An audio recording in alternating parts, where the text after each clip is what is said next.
Ah, bonjour à tous, j'espère que vous allez bien. Moi, écoutez, ça va. Pour être parfaitement honnête avec vous, ça fait une semaine quasiment que j'ai pas fait de montage. Donc, j'ai pris un pas mal de retard sur la suite des événements. Mais très sincèrement, j'en avais besoin et je voulais aussi laisser mon match contre Morgan respirer un peu parce que bah, malheureusement, c'est comme ça que YouTube fonctionne. Voilà, je voulais parler un peu avec vous aujourd'hui, un peu plus que d'habitude. Pour ceux que ça n'intéresse pas, je vais vous mettre le timecode affiché à l'écran si vous voulez juste voir le début de la partie. Voilà, ça fait pas mal de temps, donc il y a pas mal de choses qui se sont passées qui ne sont pas encore sur la chaîne. Mais il y a des. Comment dire? Il y a pas mal de choses dont je me suis rendu compte, comme ça, enfin, malgré moi, on va dire. Et je voulais vous raconter une petite histoire. Enfin, c'est une toute petite histoire, hein, parce que c'était il y a 3 jours, 3-4 jours. Je devais jouer avec un ami, Aurélien, de mon club de Thionville, et je me suis trompé d'endroit, c'est-à-dire que je me suis rendu au couvert, alors qu'il avait réservé sur les terres, les fameuses terres de Thionville. Et quand j'arrive, je croise une dame, une maman. Elle me dit: «Ah, je regarde vos vidéos avec mon fils, on adore et tout.» Et là, dans ma tête, j'ai comme un choc. Je me dis: «Mais comment ça, tu regardes mes vidéos?» Mes vidéos, je les conçois pas pour qu'elles soient regardées par des enfants. Parce que voilà, moi, je mets tout, je mets quand c'est même quand c'est un peu vulgaire, quand il y a des choses un peu dramatiques, et cetera. Et je lui dis: «Mais vous regardez tout? Enfin, je veux dire, vous regardez quoi?» Elle m'a dit: «Non, non, ben on regarde pas quand t'es pas bien, mais on regarde quand même quand tu joues la plupart du temps et tout.» Et ça m'a vraiment choqué parce que, en fait, je me rendais pas compte de la portée que je pouvais avoir, entre guillemets, entre grosses guillemets, euh, qu'il y a vraiment tout type de public qui peuvent regarder mes vidéos et que moi, comment dire, je suis authentique dans ma démarche, mais je pense pas trop, je pense pas justement à l'impact que ça peut avoir sur certaines personnes. Parce que, à la base, moi, je suis pas un youtubeur, je suis pas un créateur de contenu, je suis juste un joueur de tennis, une personne qui a des problématiques de vie et qui essaye d'exister, de s'exprimer de façon naturelle, on va dire. Et voilà, cette rencontre, enfin, ces deux, trois mots m'ont fait vraiment me prendre conscience que, effectivement, il y a peut-être des gens qui peuvent regarder certaines de mes vidéos et qui peuvent avoir, je sais pas, 10 ans, un peu moins, un peu plus, quoi. Et que mon contenu n'est pas nécessairement adapté en réalité. Donc je sais pas trop comment me positionner, je sais pas trop comment réagir vis-à-vis de ça, parce que c'est vrai que voilà, il y a des choses, c'est la réalité, mais vous savez bien que on peut pas montrer toute la réalité à des enfants entre guillemets, parce que c'est important de rester dans sa bulle, c'est important de se préserver de certaines aspérités du monde extérieur. Et voilà, je voulais savoir un peu votre avis sur ça, parce que c'est vrai que c'est pas simple. Moi, j'ai envie de rester moi-même, d'être authentique, d'être apprécié pour ça, mais je dois pas non plus.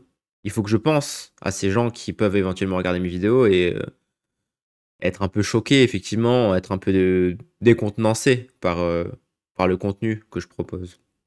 Voilà. Deuxième chose, bah, le match du jour contre Maxime. Écoutez, Maxime, c'est l'un des gars les plus sympas. Très sincèrement, je dis souvent ça, mais là, c'est vraiment, je crois, que c'est le mec le plus sympa, le plus sympathique avec qui j'ai joué en tournoi. Vraiment, le mec du début à la fin, hyper cool. Et je sais pas, il y a une vibe, il y a quelque chose, on sent que c'est quelqu'un de foncièrement gentil. Donc, ça, je voulais vraiment le souligner. Et c'est pour ça que quand on parle, des fois, voilà, c'est vraiment toujours pour se taquiner. On n'était même pas dans une ambiance de match, tellement c'était agréable. Du coup, on n'était pas toujours très concentrés. Et voilà. Et deuxième chose, voilà, mon attitude, même si je m'énerve beaucoup moins, je fais un petit disclaimer parce que je suis là à tous les points, je serre le point, je suis là toujours à. On peut penser que c'est de la provocation, mais il faut bien savoir d'où je viens, par quoi je suis passé, que malgré que sur certaines séquences je peux afficher, j'en ai conscience, un très bon niveau de jeu, bah, j'ai vraiment aucune confiance, ni en mon jeu, ni en moi-même. Et le moindre truc que je réussis, je suis là en mode ouais, ouais, ouais, ouais. Genre, tu peux être fier de toi, bravo, continue, parce que enfin, je suis vraiment, depuis quelques mois, voire quelques années, je suis dans une spirale où chaque jour, je fais quelque chose et le lendemain, je me demande est-ce que je serai encore capable de le faire? Ou est-ce que j'ai pas eu de la chance de réussir à le faire? Donc c'est vraiment, voilà, je suis dans cet état d'esprit et là, j'ai ma copine Sophie qui est là tout le temps avec moi, donc je suis beaucoup avec elle et dès que c'est bien, dès que c'est pas bien, je me tourne souvent vers elle pour lui dire attends, regarde, regarde, je suis en train de paniquer quoi. Je suis pas bien, je suis vraiment en train de paniquer. Et quand je m'énerve, je suis là, je mène je sais pas quoi et que je perds un point, que je m'énerve, c'est pas une provocation, c'est pas un manque de respect. C'est que je suis vraiment en train de paniquer et qu'il suffit de rien pour que je me dise voilà, je vais partir en faire 15 doubles fautes de suite, plus mettre une balle en retour de la partie. Mais je sais que c'est pas réel, mais voilà, c'est quand même présent et je dois faire avec pour le moment. Mais sachez que moi, mon rêve, c'est de plus être comme ça, c'est de plus dire un mot, c'est d'être vraiment juste concentré sur ce que je fais et si je peux ne rien dire de la partie, faire aucun geste dément de la partie, je le ferai. Mais pour le moment, j'en suis pas encore capable. Donc ça, voilà, c'est quelque chose que je voulais dire. Je, je prends tous vos conseils, je prends toutes ces choses-là. Mais ce que j'aime pas, c'est juste que quand on me dit ah mais pourquoi tu fais pas ça? Genre mais c'est mieux de faire ça en fait, ou c'est plus respectueux, ou c'est plus. Oui, je le sais bien, enfin, je le sais bien. Je le sais depuis que j'ai 10 ans déjà. Et là, j'en ai bientôt 30. Donc, si je parviens pas à le faire, c'est pour une très bonne raison. Après, on peut dire ce qu'on veut, c'est des excuses, c'est des machins, si vous voulez. Mais moi, je sais pourquoi j'y arrive pas et ça me ronge beaucoup plus que vous. Donc voilà, je fais le max et je sais ce que c'est d'avoir un comportement et je sais ce que c'est d'être irréprochable. Et j'en suis très très loin. Je suis même. Enfin, je suis à l'opposé. Mais ne pensez pas que c'est parce que je suis à l'opposé que je m'en préoccupe pas et que je sais pas de mettre les choses en œuvre pour que ce soit le cas. Donc voilà, voilà, désolé, j'ai beaucoup parlé. Euh, bon match à vous, bon match à vous, bonne partie et à très vite.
Mais j'ai rien fait spécial. Après, c'est vrai que je m'arrête du tout, tu vois.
Voilà, gros match de ma part. Faut savoir que Maxime était diminué depuis le premier point. Il est arrivé en boitant, un peu comme mon précédent adversaire Paul. Voilà, il avait joué un match en 3-7, il me semble, 2 jours avant. Mais il semblerait que c'était pas suffisant pour lui pour récupérer. Donc voilà, ça a largement impacté la partie et comme je l'ai fait un peu courir, très vite il était obligé de tenter un coup pour rester dans le point, donc c'était très compliqué.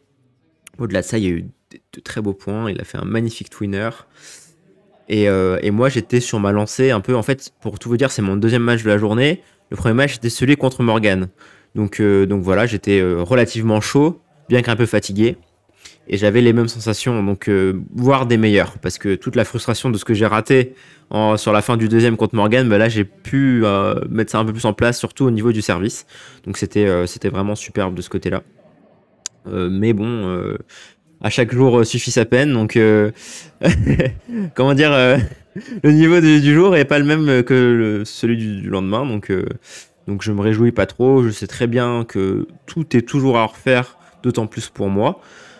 Donc voilà, j'essaie de pas trop m'emballer. Je suis quand même content de gagner à 15-1, voilà, relativement facilement, de pas trop passer de temps sur le court parce que voilà, j'ai encore des matchs. Je suis encore en lice. Bah non, j'étais plus en lice à Jeuf, mais du coup, j'étais encore en lice là et sur le tableau de troisième série à Jeuf et ici aussi. Donc ça fait potentiellement, enfin, virtuellement 3 tournois. Donc voilà, c'était important de me rassurer à ce moment-là au niveau de la confiance. Et je me dis aussi très sincèrement, comme ce que j'ai dit dans le prologue, que bah, étant donné que le mec était hyper sympa, en fait, ça m'a totalement sorti du système où je me dis je suis dans l'adversité, je suis en train de me battre contre un type et voilà. Non, non, j'étais vraiment avec un pote, même si on se connaissait depuis le début du match. Je l'ai vraiment perçu comme ça et ça m'a vraiment permis de me libérer. Malheureusement, c'est loin d'être toujours le cas lors des tournois. Souvent, les gens, ils font tout pour. Enfin, ils font tout. Non, ils font pas tout, mais voilà. Il y a un climat où tu es en opposition frontale et que le but, c'est de faire mal jouer l'autre, entre guillemets, parce que le but, c'est de gagner. Donc là, c'était pas du tout le cas ici. Et je remercie Maxime encore une fois pour la partie. Et je suis désolé qu'il ait été diminué. J'espère qu'on pourra rejouer un de ces quatre. Voilà. Pour les prochains matchs, bah écoutez, je vais essayer de faire ça. Je vais essayer d'étaler ça peut-être tous les 3 jours. Mais voilà, c'est vrai qu'en ce moment, j'ai pas trop la tête à ça. Et surtout, je me suis rendu compte que ça m'ennuie en fait de, de me voir jouer, même quand je fais le montage, je me rends compte que j'apprécie pas en fait me voir. C'est quelque chose qui est assez ennuyant pour moi. Donc je raffole pas en fait de ça. Je travaille dessus parce que voilà, là j'ai ma chaîne, j'essaie de me développer un petit peu. Mais c'est vrai que c'est pas toujours évident d'être là, se dire bon bah je me regarde jouer, je me regarde faire ci, je me regarde faire ça. Moi je préfère regarder les autres à la base, je préfère aider les autres. Donc c'est pas toujours simple. Mais bon, là, je sais que je dois conclure cette série de tournois parce que c'est terminé. Et je dois tout poster et comme ça, je pourrai partir en vacances tranquille. Donc, je vais essayer de faire ça autant que se peut. Je vous remercie très vite. Voilà. Je vous remercie beaucoup d'avoir regardé ça avec moi. Et je vous dis à très vite. Salut tout le monde.